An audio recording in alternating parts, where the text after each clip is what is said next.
Hello, myself Dr. Prashant Pawar, consultant cardiologist, Fortis Hospital, Vashi.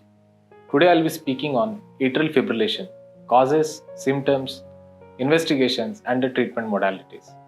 Atrial fibrillation is a condition where there is a chaotic electrical signals in the upper chamber of heart, यानी कि ऊपरी वाली chambers में extra signal आ जाते हैं जिस वजह से हार्ट बीट्स बहुत फास्ट होती है. Now there is no coordinated activity of the upper chambers, यानी कि वो जो अपर चेंबर्स है वो खाली वाइब्रेटरी एक्शंस रहती है जिनके कारण chances of clot formation are very high. The symptoms of atrial fibrillation is one is palpitations, यानी कि अपनी धड़कन तेज महसूस करना. सेकेंड है ब्रेथलेसनेस, सांस फूलना चलने पे या लेटे लेटे. थर्ड रहता है giddiness. Fourth, because of clot formation chances of stroke यानी कि पैरालिसिस होना.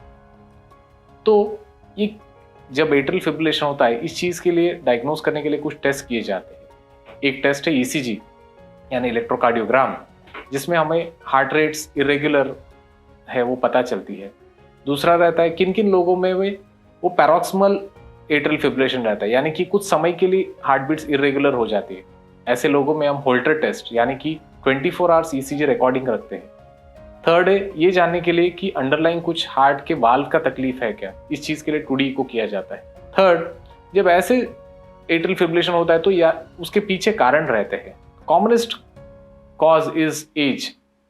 As we grow older, there are high incidence rate of atrial fibrillation. Second reason and the commonest reason is alcohol. Because of binge drinking, high incidence rate of atrial fibrillation is there. Smoking increases the atrial fibrillation rates. Diabetes, hypertension patients are more prone to develop atrial fibrillation.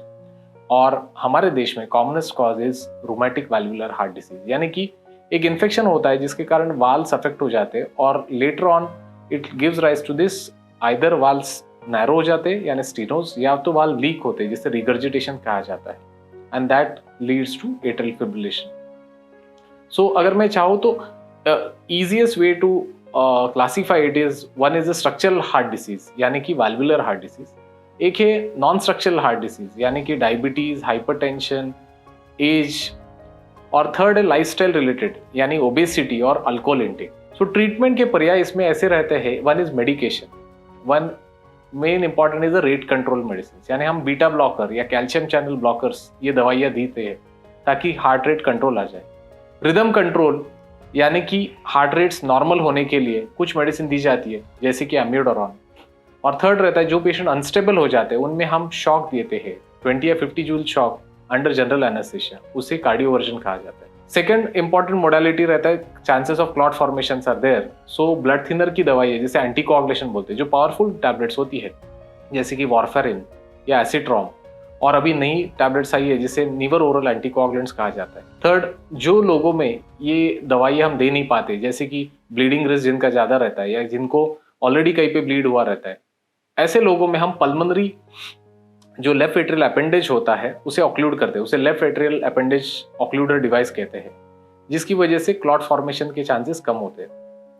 और किन लोगों में in spite of adequate medicine still वो atrial fibrillation rate ज़्यादा fast होता है, ऐसे लोगों में एक प्रोसीजर किया जाता है जिसे पल्मोनरी वेन आइसोलेशन कहते हैं.